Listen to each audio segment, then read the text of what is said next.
Asrofil anbiya'i wal mursalin Sayyidina Muhammad alihi wa sahbihi ajmain. Rabbi shrahli sadri wa yassirli amri wahlul 'uqdatam. Untuk berbaiat kepada amirnya, mendukung mereka untuk selalu menyerukan untuk berbaiat kepada amirnya. Ya, untuk mendirikan negara Islam. Terus yang kedua, menukil ke hadis tentang bahwa nanti akan muncul babak di mana akan tegak yang namanya khilafah, mengikuti manhaj kenabian. Pertanyaan saya, apakah kita hanya perlu menunggu atau dengan apa namanya kita melakukan dakwah? Karena ada beberapa, sekarang ini kita lihat ada beberapa kelompok yang selalu menyerukan khilafah, baik dengan cara-cara yang menurut sebagian orang ada yang radikal, ada juga yang santun. Mohon pendapat Ustadz mengenai hal tersebut. Assalamualaikum warahmatullahi wabarakatuh. Langsung Tat. Ya, jazakumul khairan kepada saudara Maman. Saya ulangi kembali ya pertanyaannya. Jadi saudara Maman bertanya, sekarang di media-media televisi dan lain sebagainya bermunculan pemberitaan tentang ISIS ya, ISIS yang menyerukan soal khilafah dan menyerukan agar umat Islam berbaiat kepada amirnya, kepada pimpinannya. Ya, pertama perlu saya jelaskan bahwa ISIS ini sekarang sudah tidak ada. Jadi ISIS itu kepanjangan dari Islamic State of Iraq and Sham, negara Islam Irak dan Syam ya. Bukan Syria ya, yang kebanyakan di mana-mana disebutnya Islamic State of Iraq and Syria, padahal tidak, S itu Syam. Apa bedanya antara Syam dengan Syria? Bedanya adalah Syria itu bagian dari Syam. Syam itu lebih luas dari sekedar Syria. Syam itu terdiri dari 4 negara kalau di zaman sekarang ini, yaitu Suria, Lebanon, Palestina kata kita, Israel kata mereka, dan Jordan. Itu semua Syam. Jadi ISIS itu kepanjangannya Islamic State of Iraq and Syam. Lalu pada 1 Ramadan 1435 Hijriah kemarin, 29 Juni 2014, juru bicara ISIS itu mengumumkan bahwa sekarang ISIS sudah dibubarkan, lalu mereka mendeklarasikan khilafah gitu ya. Dengan kata lain, sekarang ini cukup disebutnya IS saja. IS itu artinya Islamic State atau Daulah Islamiyah, negara Islam, sudah titik gitu. Yang dimaksudnya Daulatul Khilafah, Daulah Khilafah, negara khilafah begitu. Jadi mereka mengumumkan bahwa mereka sekarang bukan lagi sebuah ISIS, tetapi mereka sebuah khilafah. Dan mereka menganjurkan kepada kaum muslimin untuk mendukung khilafah mereka. Ya. Dengan cara apa? Dengan cara ya kalau memang bisa berangkat ke sana, berangkat ke sana. Berbaiat, hijrah, ya kan? Kemudian ikut berjihad di sana. Itulah yang disebut dengan khilafah. Ya, menurut mereka. Nah, jadi saudara sekalian rahimakumullah, lalu bagaimana kita mensikapi hal ini? Pertama, dari sudut pandang pemahaman saya tentang akhir zaman, saya berkeyakinan bahwa khilafah itu akan tegak kembali, dan ini terkait dengan pertanyaan kedua saudara Maman ya. Jadi saudara Maman tadi bertanya dalam pertanyaan kedua bahwa dia bilang di babak kelima nanti hadis Nabi mengatakan akan tegak khilafah ala minhajin nubuwah. Apakah kita perlu menunggu tegaknya khilafah ala minhajin nubuwah itu, atau kita perlu melakukan dakwah-dakwah ya. Nah, maka apa yang diserukan sekarang di Irak dan Syam ini oleh mereka yang mendeklarasikan khilafah ini jelas menunjukkan bahwa Al-Mahdi belum ada kan? Al-Mahdi belum ada. Padahal berdasarkan hadis-hadis Nabi yang terkait dengan tegaknya khilafah ala minhajin nubuwah di babak kelima, itu disebutkan kelak yang itu seseorang yang bergelar Al-Mahdi dengan nama Muhammad bin Abdullah. Faham? Ya. Jadi Al-Mahdi itu pemimpin kaum mukminin di akhir zaman yang akan mengajak kita ramai-ramai berpindah dari babak penuh kezaliman menuju babak penuh keadilan. Begitu bunyi hadisnya. Nabi mengatakan, yamla'ul arda qistan wa adlan kama muliat jauran wa zulman. Ketika Al-Mahdi nanti datang, dia akan mengajak kita memenuhi bumi ini dengan keadilan setelah bumi dipenuhi dengan kezaliman. Nah, berarti kalau kita kaitkan dengan ilmu tentang akhir zaman ini, yang sekarang mendeklarasikan diri sebagai khilafah ini tidak serta-merta merupakan khilafah yang dimaksud di dalam hadis ini. Paham? Ya, tidak serta-merta. Jadi kalaulah kita mau menyebut juga, katakanlah ini sebuah khilafah eksperimen awal. Gitu. Ya kan? Apakah mereka dalam kebatilan? Apakah mereka dalam kebenaran 100%, kebatilan 100%? Wait and see. Kita harus lihat, kita harus perhatikan, kita harus mengamati. Yang pasti apa yang mereka lakukan ini adalah sebuah langkah berani di tengah-tengah zaman di mana sekarang ini tidak ada khilafah. Paham?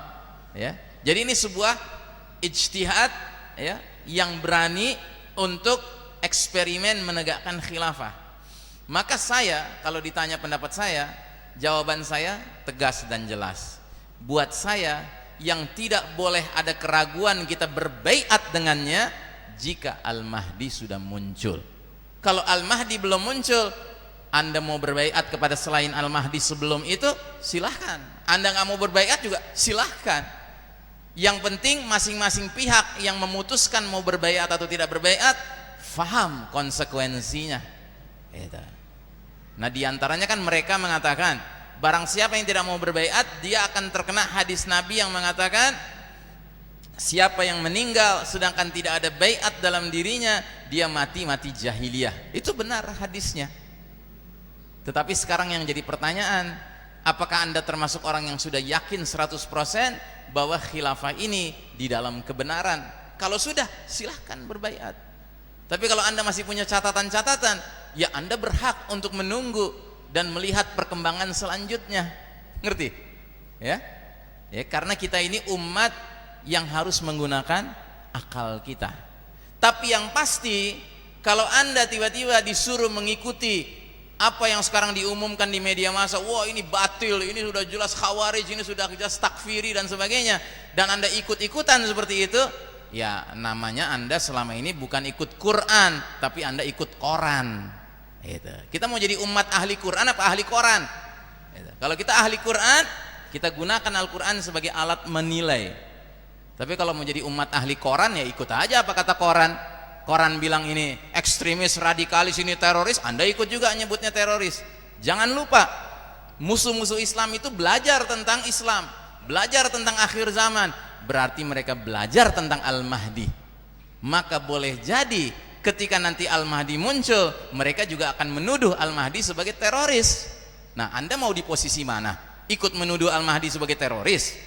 Kalau ikut menuduh, berarti Anda berseberangan jalan dengan perintah Nabi. Nabi jelas-jelas mengatakan, jika Al-Mahdi sudah muncul, fa idza ra'aitumuhu fabayi'uhu walau habwan 'ala tsalji.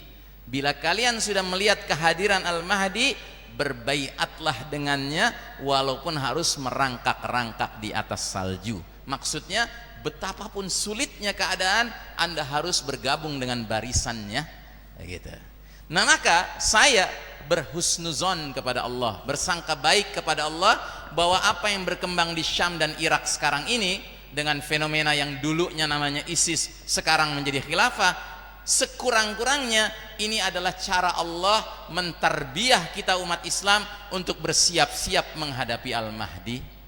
Begitu, ya. Sekarang sekurang-kurangnya kita jadi terbiasa dengan istilah khilafah, kita jadi terbiasa dengan istilah baiat, kita jadi terbiasa dengan istilah hijrah, bahkan kita menjadi terbiasa dengan istilah fi sabilillah. Karena kalau Al-Mahdi nanti datang, semua istilah itu nggak boleh hanya menjadi kamus di kepala kita saja, tapi dia harus menjadi realitas yang kita terlibat di dalamnya. Saya kira cukup jawaban saya seperti itu. Nah, maka pertanyaan kedua tadi, apakah kita menunggu saja khilafah ataukah kita kemudian berdakwah? Ya, tentunya kita harus terus berdakwah. Kita harus terus berdakwah, tapi soal jadwal kapan khilafah itu tegak dan kapan kita mendukungnya, itu sepenuhnya rahasianya di tangan Allah Subhanahu wa taala. Karena Allah yang Maha tahu siapa itu Al-Mahdi.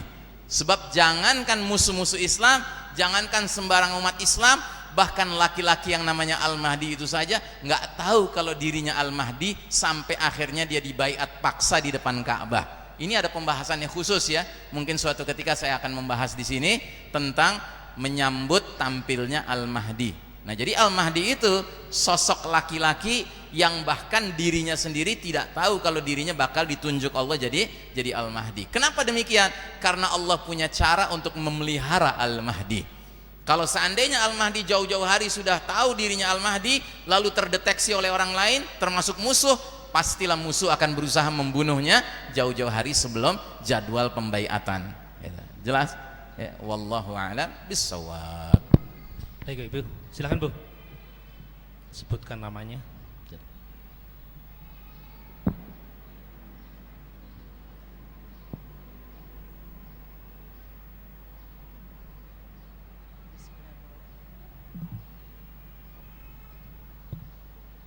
Bismillahirrahmanirrahim. Assalamualaikum warahmatullahi wabarakatuh. Waalaikumsalam. Lebih dekat. Terima kasih Ustadz dan moderator atas kesempatannya. Jazakumullah khair. Saya ingin bertanya Ustadz, tadi Ustadz bilang kalau kita sudah berislam atau bertauhid, kita harus mengikuti seluruh ajaran Allah. Ya. Kemudian saya ingin bertanya, di negara kita ini kan menganut paham demokrasi Ustadz. Mungkin saya sebenarnya agak galau, makanya saya hadir di sini mau ketemu Ustadz gitu ya. Jadi bagaimana kita bersikap gitu Ustadz, mengenai pemilu atau dan lain-lain gitu ya Ustadz ya. Terus juga yang ingin saya tanyakan juga bagaimana dengan orang-orang yang memperjuangkan nilai-nilai Islam melalui paham demokrasi seperti itu, yang misinya adalah ingin menegakkan aturan Islam, memasukin lewat aturan-aturan dan sebagainya. Apakah itu bisa Ustadz seperti itu? Dan kaitannya dengan apakah lewat itu bisa mendirikan khilafah seperti itu? Terima kasih. Assalamualaikum warahmatullahi wabarakatuh. Dengan siapa Bu tadi? Ibu Nida.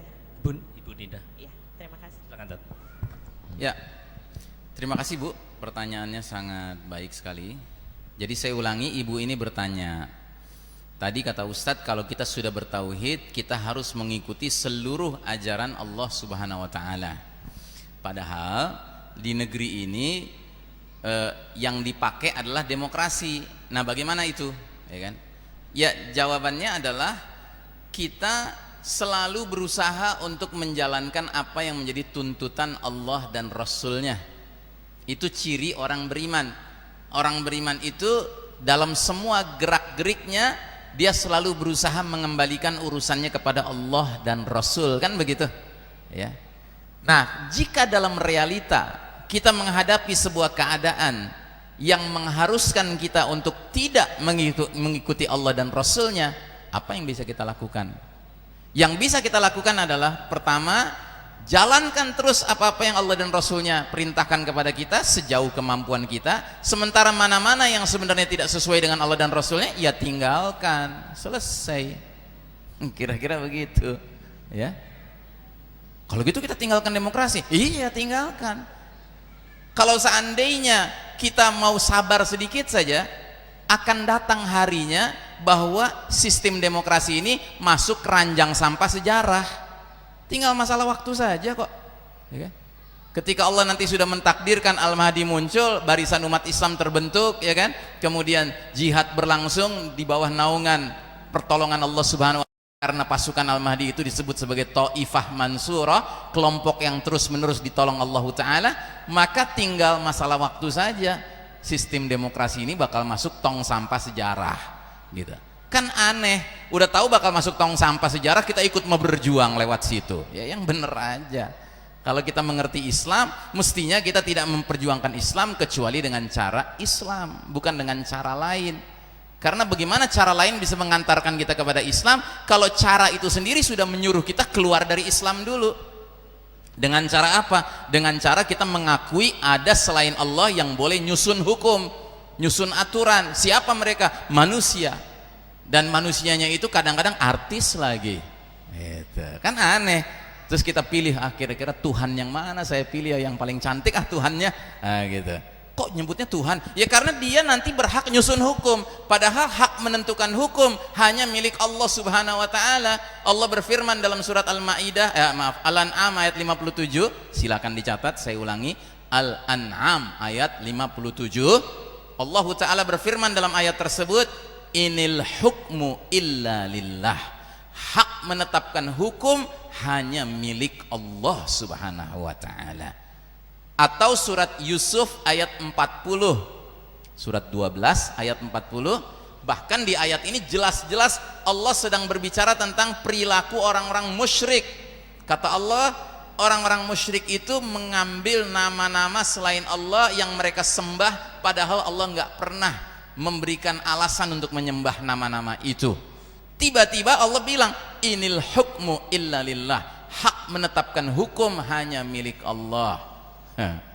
Makanya banyak orang mengatakan urusan hukum ini bukan urusan yang babnya cuma sekedar berdosa, dosa biasa, bukan. Ini syirik. Menerima hukum selain hukum Allah itu babnya sama saja mengakui selain Allah boleh menyusun hukum, padahal hak menetapkan hukum hanya milik Allah Subhanahu wa taala. Sedangkan yang namanya ajaran demokrasi, inti dasarnya adalah memberikan hak kepada manusia untuk menyusun hukum. Itu inti dasar ajarannya. Makanya kayak di Amerika, anggota parlemen namanya apa? Lawmaker, pembuat hukum. Kalau di Indonesia kan kita dibohongin, istilahnya apa? Alek. Coba tanya sama tukang ojek, bang, Alek apaan sih bang? Nggak tahu, emang apaan sih tuh Alek? Gitu kan, pasti gitu. Terus kita jelaskan sama tukang ojek itu, bang, Alek tuh kepanjangan anggota legislatif. Abang ngerti nggak anggota legislatif? Apaan tuh? Nggak ngerti kan? Gitu. Kita kayak dibohongin gitu loh. Padahal sebenarnya maknanya sama dengan di Amerika. Lawmaker, pembuat hukum. Kalau seorang muslim ngerti, wah pembuat hukum, kok selain Allah pembuat hukum? Nah kita akan sadar kan, oh dicipoain, kita dibohongin nih kita. Kita disuruh mengakui ada selain Allah yang boleh nyusun hukum.